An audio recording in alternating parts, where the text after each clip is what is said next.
Hello and welcome to another edition of Retake. My name is Alex Shinkari Erdenberger. I'm here joined by Owen Airship Bishop to my left, and to my below is our favorite boo ghost with blonde hair, Joe Sismock Frazier. Owen, say hi. Joe, say hi. Hey, what's up? Welcome back to another episode of Retake. We are going to be talking about LCS Week 4. But before we do that, we're going to jump right into the news. Just a lot of some management changes this week. Nothing like in terms of huge roster changes or like big drama stuff. So right off the bat, we have David Kopp Robertson is the coach of Team Echo Fox, is going to part ways with Team Echo Fox. Echo Fox has not announced a new coach just yet, but you know we're hanging on for that news anytime soon. Phoenix One picks up Chad history teacher Smelts for their new in-house manager, formerly of Team NRG, and Alec Bonquish Warren for the head analyst, also formerly of NRG. And finally, we have an announcement for where the All-Star event is going to be held. That's going to be held in Barcelona, Spain. So pretty excited for that. I really like the All-Star event last year, so this year should be just as good. For our second segment, we are now going to move into our series of the week. We saw some great matches this week in NA and EU. Now, since we're moving to our best of 3 and best of 2, instead of just talking about just one game, we're going to be talking about at minimum 2. We're going to start in North America with the standings of TSM sitting undefeated at 8-0. Immortals are sitting at second at 7-1. Cloud Knight is sitting at third with 6-2, and Team Envious is sitting in fourth with 5-3. Now, a couple of you guys found a couple of your favorite matches from this week. We're going to start with we'll start with Owen. Owen, why don't you go ahead and tell me what your favorite match was from this week of LCS? I really liked watching Echo Fox versus TSM because you have a rank 9 team, taking a game off a rank 1 team. And granted, they did have 3 tries to do it, but they did it game 1. I mean, game 2 and 3 were very contestable for them, at least at the start anyways. And you could have seen an upset situation that was gigantic. So as I was watching that series, it was very suspenseful. Unfortunately, it didn't really pan out super well. They did end up not taking out TSM. TSM still undefeated. But it kind of proved that Echo Fox does have the ability to take these games, whether or not they can translate that into more wins. I think they have 1 win right now. They need to find a way to take their ability to win 1 game and just find the second one. I believe they took their first game off of, who was it? I think they went up against Cloud9, and they took game 1 as well. So there's some sort of issue where like they do great game 1 and then just panic. I don't know, but we'll see what happens in the future with them. Yeah, you know, sometimes watching their games, like they like, I feel like every time I watch a bottom tier team, the bottom tier, I don't want to like bottom, just looking at standings, right? So, I always remember back to the old quote of like season 3 Scara, where he's talking about Team Coast. He's just like, oh man, that team's great, and it's just up until they're winning the game, they're losing the game. No, other way around. Oh yeah, Up until they're losing their winning. Up until they lose, they're winning. Yeah, until they lose, they're winning. They're like winning the game up until they lose, and then they're like, oh man, this laning phase looks sweet. Oh, these guys are double kill. What you guys doing? Stop, please, guys, stop. All right. So, on that topic, have you guys seen Froggen's damage numbers in regards to his team? He's doing like 50% of his team's damage. Oof. That's a lot of damage. They need to fix something because the rest of his team is not putting up numbers. Yeah, wow. That's pretty good.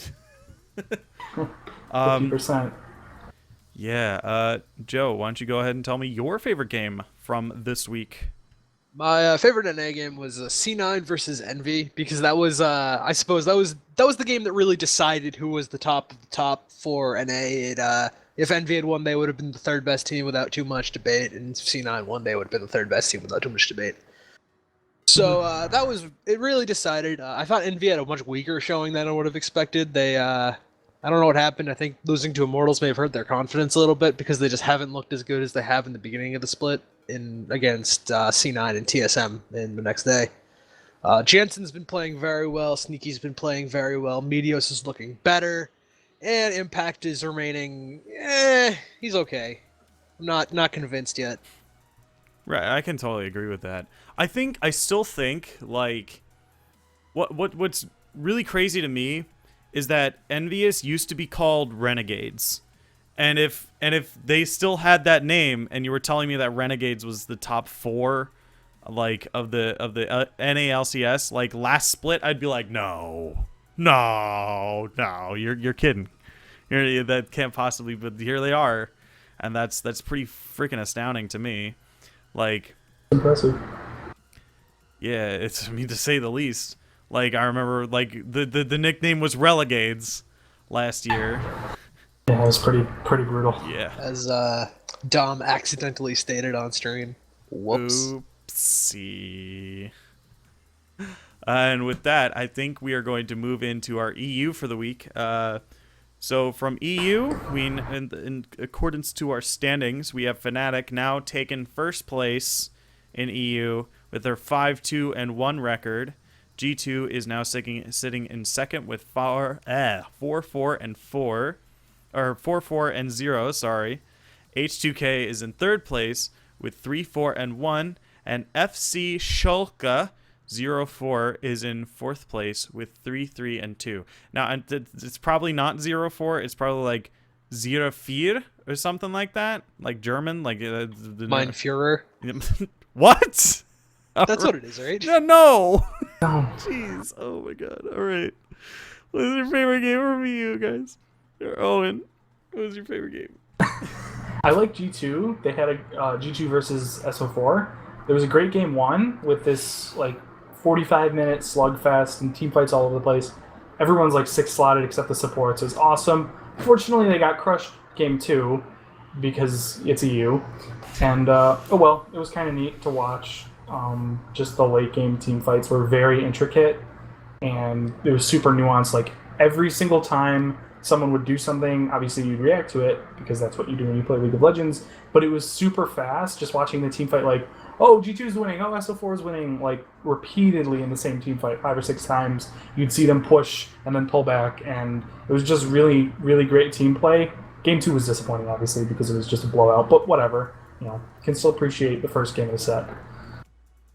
Yeah, I think Schalke has been showing up like a lot. Like Elements didn't have like the best split. The Elements was the name of the team before they got picked up by Schalke, and you know they didn't have like the best of splits before. They were like hovering below the bottom, but now now they're doing a lot better. Like this is another one of those envious things. Like, oh, you know, before like the previous split they were doing like, you know, so like they just got by, but now they're doing like a lot better, and you know. It's a comeback story. I like it. I think the biggest change there is Fox instead of Ica. Yeah. Fox looks much better. Yeah, I can agree with that. Sorry, just brain farted there. Joe, Use your words. Joe, can you tell me what your favorite game from EU was this week? So EU has not been my favorite region to watch overall, but Fnatic versus Roccat was pretty good because EU's had consistency problems, and seeing Fnatic, who is currently number 1, just completely dismantle a lower tier team was very good. I mean, I don't remember the numbers off the top of my head. Febiven got like 30 kills over the 2 games, and it was just an absolute stomp. It was something to watch. Fnatic, I guess, is returning to a form I'd like to see them at. They're looking like they could be number 1 or number 2, and we'll know next week if they beat G2. Yeah, but I think has consistency problems. Yes, I think that was the understatement of the century. Yeah, I mean, because even got 21 kills on his ear. Yeah, that's a lot of kills. That's a lot. Yep. I think my favorite game was Fnatic versus OG. That game was it was a doozy. It wasn't a doozy because like, oh, there were so many sweet kills and it was like a lot of cool team fights and we kept going back and forth. It was 70 minutes. It was like nearly a soccer match on unfolding for one game of League of Legends. I was like, what is going on? And like both teams, or it was like OG just like struggling to end the game on game 2. And I was just like, what, guys? And until they finally pulled the trigger, put like 2 people top lane, and then forced like 4 members from Shulka to go there. And then they're like, okay, everyone else, base, go. Like, people were selling their boots, buying ZZ Portal, placing the ZZ Portal, going back to shop, selling the ZZ Portal, and then buying their boots again. I was like, oh my god. There were 5 ZZ portals. There were 5 ZZ portals in the base, like right behind the Nexus. And I'm just like, it was honestly like the funniest thing I've ever seen ever done in an LCS game. Like, CS records were broken, like game length records were broken, and there were just ZZ portals behind the Nexus. It was honestly some of the funniest stuff I've ever seen to just keep the game going. Like, keep it alive. We can win if we just ace them. Like, that was the dream for Shulka there. And I believe with that, we are going to move into our third segment, which I like to call Spicy Meatballs. You know, we do have our meta, and, you know, a lot of people like to just stick with the meta because, you know, this is the stuff that wins. This is the stuff that works. Let's not fix what's not broken. But there are some who break the mold, and they're like, you know what? I'm going to go something different today. And they add a little bit of flavor, a little zest, a little pinch of salt on top of our meta. And we'd like to talk about those crazy picks. Owen, why don't you talk about your weird pick or whatever spicy meatball was for this week?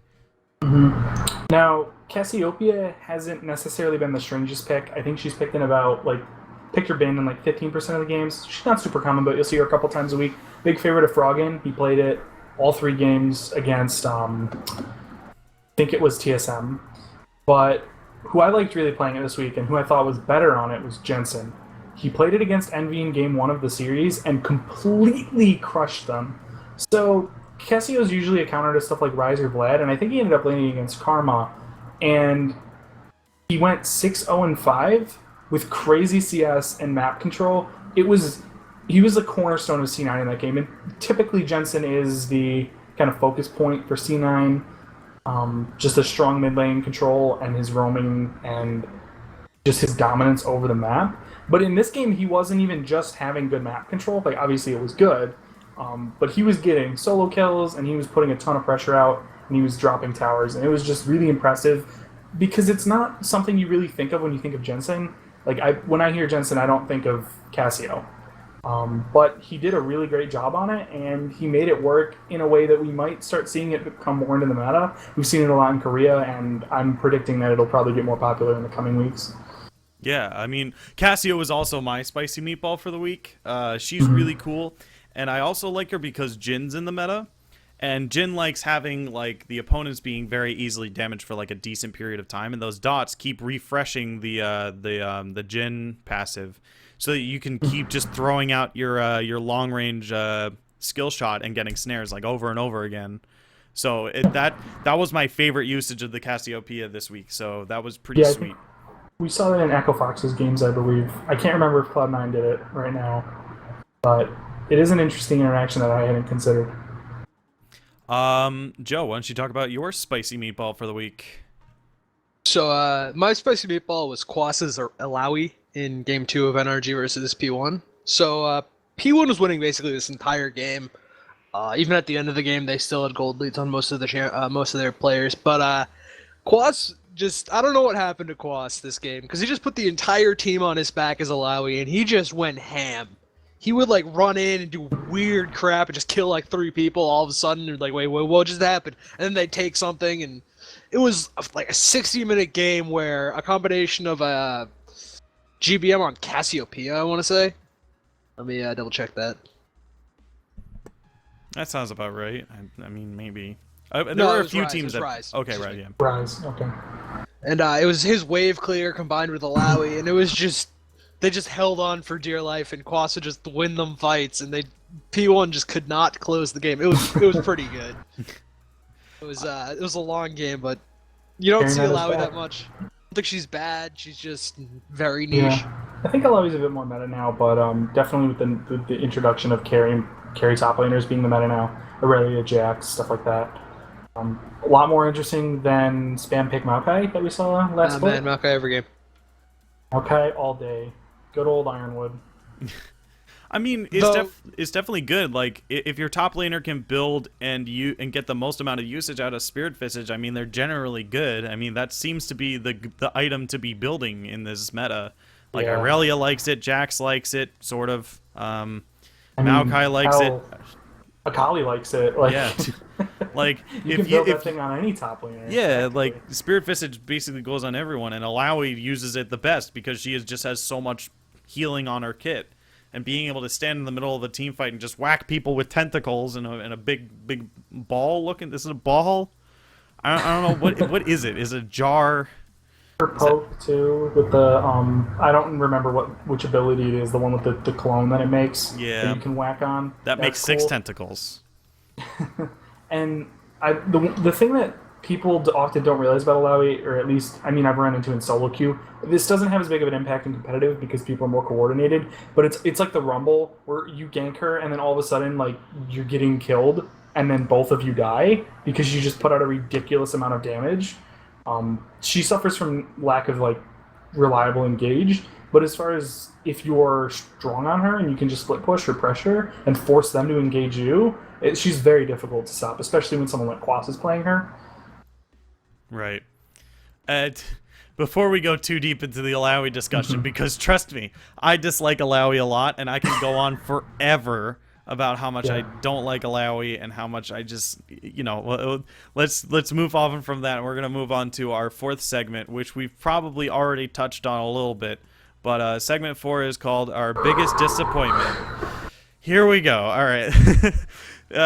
Usually we like to talk about a lot of the stuff that we liked from this week, like our favorite games or favorite picks. But sometimes we have stuff that lets us down. Sometimes it's a bad pick. Sometimes it's a bad game. Sometimes a player it's a bad region. Sometimes it's an entire region. Mine's a little bit more tame than these guys, so I'm just going to really quickly go off on my little tirade about why I'm disappointed that Apex is not picking and or banning Rek'Sai against Sven Skaren, who has a 91.7% win rate and has played 12 games on Rek'Sai. And I just don't understand their ban priority, and a lot of their bans were normal, like they were banning Vlad, they were banning Swain, they were banning Ryze, they banned Lucian, and TSN laughed at them. I'm like, guys, I love you, but jeez, my God, please don't let Sven Skaren have the champion he's played so much and wins so much on. With that, we're gonna move over to you guys, who are pretty agreed on one singular opinion that EU has let you down a lot this week. Well, you see, every single game on Thursday tied. Every single EU game on Thursday was a tie. And Clown Fiestas, just teams losing games they should not have lost. And I don't know what happened. Did NA just buy all their mid laners and junglers? Or are they worried about Brexit? Like, what's going on? I just can't wrap my mind around it. And it's not an isolated incident. Like, we've seen a bit of, typically last season we had the NA Clown Fiesta, or last split, I should say, but it's kind of like migrated. I don't know if it's some like transmittable disease. Is it like an infection that like we gave to them at MSI or something? I don't know what's going on. It doesn't make sense. I can't understand it. So please, I don't know what they need to do, but like hire a doctor and cure the Clown Fiesta influenza, please. I mean, clowns and fiestas both originate from Europe, so I would assume that it just went back across the water, I guess. I don't know. Joe, do you have anything to add to that? So, I could really just go off on a lot of teams here, especially H2K for losing to UOL, but I'm going to instead focus on... So, a good way to view how a team is consistency, right? So, if you're beating the top team, or you're beating the lower tier teams, losing to the top teams, you're a middle tier team. And because of the tie system, a better way to do that is say, if a team is winning against the lower teams, they're 2-0, and losing to the higher teams, they're mid-pack. But then we have teams that are like tying with everyone. Just they're tying with G2, they're tying with the Giants, they're tying with everyone. And it doesn't make any sense. Because you should not be that inconsistent as a team. You really, really shouldn't. Because we're seeing games go like 55 minutes, 60 minutes, 48 minutes. And it's just like, oh, good, you won the game off of that one team fight. I'm glad. But really? It's just a mess. It's This game should have been over like 20 minutes ago. Like, you guys are better than this. The solo queue finish where you just can't. I'm not angry. I'm just disappointed. I'm just disappointed. It's not even like Ziggs is back where we're watching that nonsense again. Yeah, right. I have another theory on why this might be happening, though. Maybe the EU metagame has just evolved to a point where the pick-ban phase is too determinate, so blue side versus red side just wins you the game. Maybe we're just ignorant American scum and we can't understand the advanced European meta, or maybe they're just having problems. But who knows? Who knows? Maybe there's some strange temporal mishaps going on and inconsistencies, and we can't see it because we're not from Europe. But we'll have to wait and see. Hopefully this cleans up by the time Worlds comes around, because I'd hate to see EU, who's been this team that's been region that's been very dominant for years. I mean, they've been better than NA since basically forever. It's sad to see them just kind of fall apart here as a whole region. It doesn't make sense to me. Yeah, I can agree with that. But with that, we are going to move on to our predictions for the future. Ooh, we're going to gaze into the crystal ball, and we're going to say who wins against who and what the games are going to look like. Case close, young one, and let me tell you. Oh, and tell them. Not to linger on EU too long, but I decided to discuss Fnatic versus G2. It's coming up. We got rank 1 versus rank 2. Cool. Pretty hype. Should be kind of close. Hopefully Clown Fiesta temporarily ends, at least for this game. It could go either way. It's likely going to be a 1-1, although I'd have to give the advantage to Fnatic. I don't think G2 is strong enough to take both games off Fnatic, and I think if it's a good day, Fnatic eats their Wheaties and they get their coffee, they could definitely take a 2-0. But only time will tell, and I've been wrong before in the past, so either way, watch this set. It's going to be awesome. All right, and then with that, we're going to move on to Joe. Joe, why don't you tell me your prediction for the future? So I also picked Fnatic versus G2. I might as well get that out of the way. And for NA, I picked Immortals versus C9 on Sunday. That's the 3rd-4th rematch from last split. It was 3rd-4th. But, or no, actually, no, C9 wasn't 4th. Excuse me, I'm incorrect. C9 was 5th, 6th. And so these are the 2nd, 3rd teams for NA right now. C9 has been on an upswing. If you ask me, they've looked better week after week. They're still doing weird stuff sometimes, but for the most part have looked better. I don't think Immortals has improved as drastically. I think that they are looking better. In particular, Pobelter, who I've never been a huge fan of, has been playing out of his mind. He's been playing Victor, who he's always been good on, and I've liked him a lot. So I'm guessing C9 takes it 2-1 unless they do some weird stuff with, actually, it's totally weird. Actually, you know what? That makes perfect sense. They're going to do some weird... They're going to, put in Bunny and have him play someone that doesn't make any sense. They're going to, put him on Zyra. Jarvan support. He's going to die 7 times in lane, and then they're going to lose, and I don't know. Well, let's see. But honestly, I would not be surprised if... my current guess is C9 takes us 2-1. And Pobelter versus Jensen hype. I'm also hopeful for C9. Jensen's really come into his own this split. Not that he was bad last split, but he's really kind of embraced this new roster, and it's going real great for them. I'm expecting them to do great things. I'm so glad Jensen's gotten better. From when Incarnation Summer split, where he's like, oh, this guy's not very good, to, oh, man, this guy's really good. Yeah. Yeah. I'm actually really looking forward to CLG versus TSM. It's a classic. It's a very good rivalry. CLG is starting to get a little bit more into the upswing. They had, this is a little shaky in Game 2 against Phoenix 1, but I think they're definitely getting a lot better, and, we're starting to see a little bit of that MSI CLG coming right back into it. So that should be a lot better game. I still think TSM is going to take them 2-1. Like, TSM is just, like, bonkers this year. Like, everyone's saying, oh, it's a double lift solution, one trick pony, and then he, like, plays Ashe Sivir and, like, all these other AD carries, and he absolutely demolishes on those. So I'm really looking forward to that game, and as a personal favorite, I'm looking forward to Apex versus Phoenix 1, because I know Apex is going to at least win that game and not lose to a team like TSM. So I'm happy that Apex is getting an easy one after they play against Immortals, but that's besides the point. On the CLG topic, they did take game 1 against Immortals, and they looked pretty good doing it, so maybe they're getting better. C9 Rebirth, hopefully. At least they're not winning to give the fans false hope. I mean, they wouldn't do that again to us, would they? Yes, they would. No. Why are you even here if you don't have faith? Yeah, well, come on, man. The spinner, remember? Spinner. Now it's just replaced. How could I forget? It's replaced with instead of double lift pick Vayne and split push, it's Darshan pick Jax and split push. If it works. I mean, yeah. I mean, it worked in their game against Phoenix 1. He's just sitting in base with Fiora, just split pushing on Nexus turrets while Phoenix 1 is getting Baron. They're like, nah, he won't do it. And he kills Trundle and he starts killing the Nexus. They're like, oh well, shit. Whoops, we need that to win. That is the objective of the game. But speaking of Phoenix 1, we are going to move on to our final segment, and our final segment is a rotating one. We had one where we talked about the patch and the possible changes to the meta.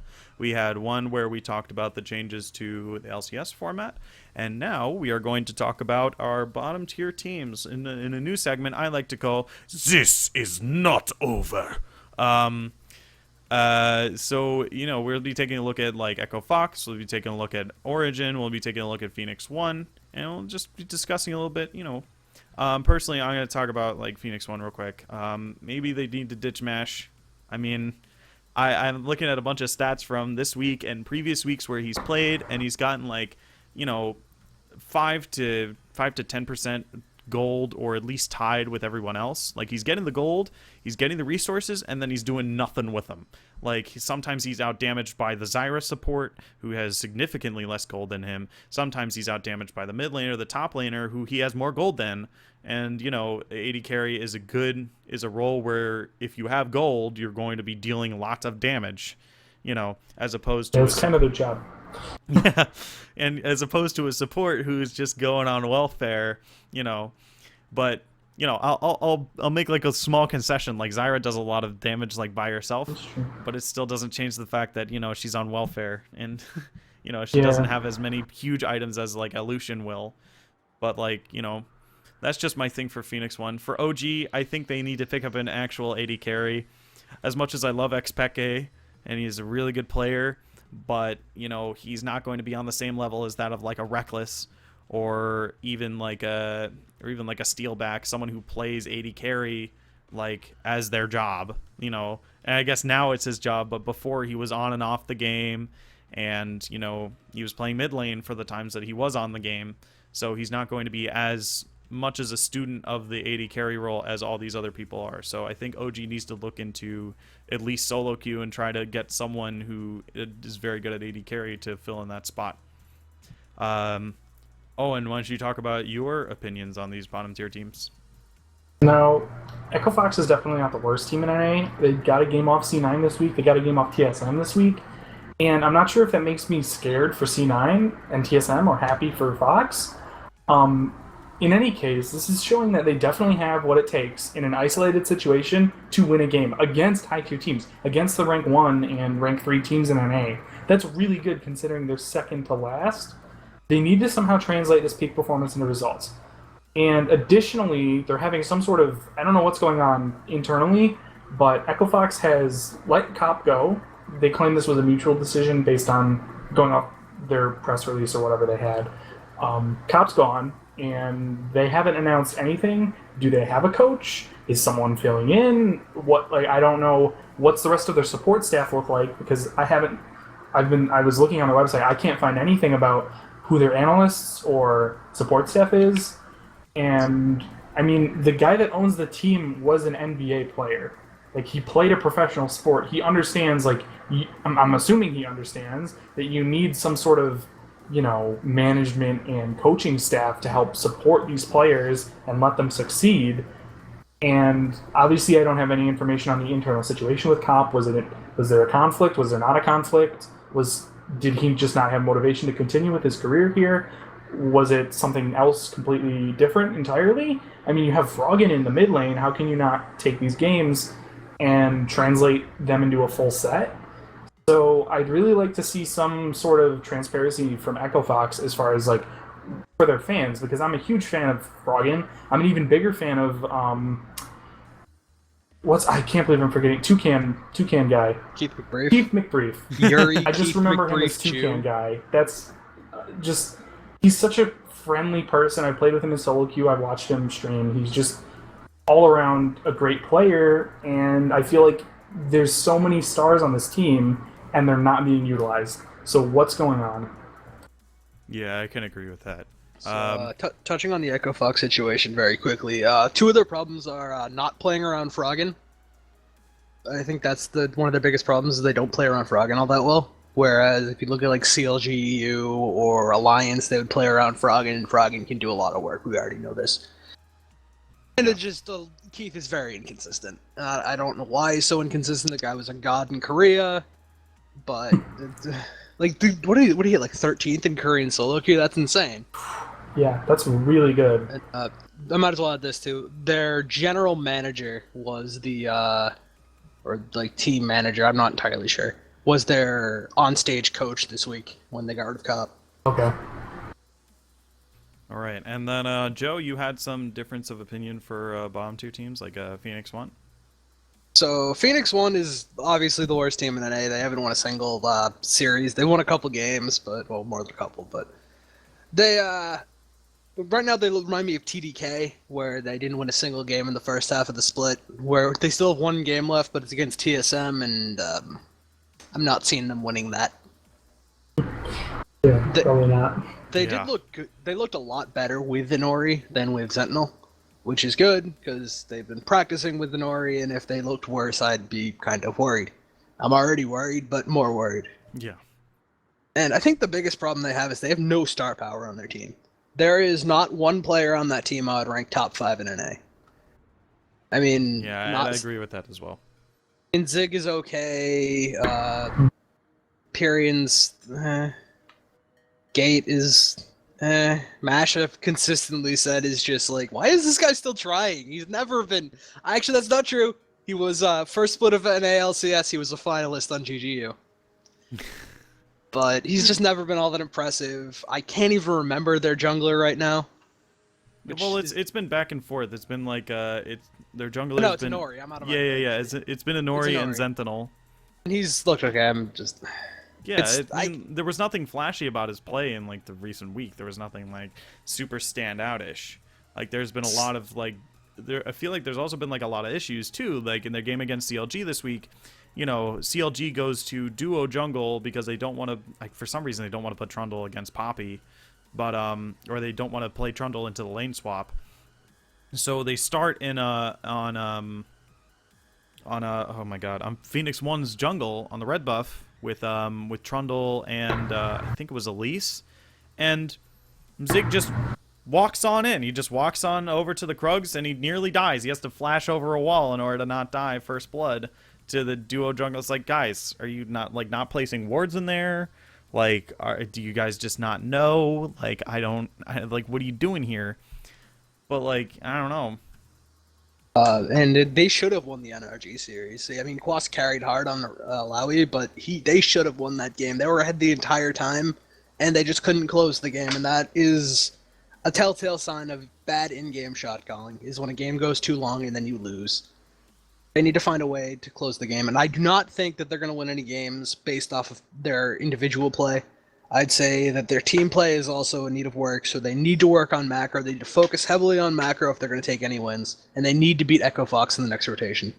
Yeah, and I think we were talking about before that, like, when we talked about them in the previous weeks, we just talked about, like, oh, we'll just let them have that turret, we'll get the next one, Oh, yeah. and then they give up another turret, and then they give up a dragon, and then they give up another turret, and then, there's only so many objectives that you can say, okay, we can't fight them on this one until, the game's over, so...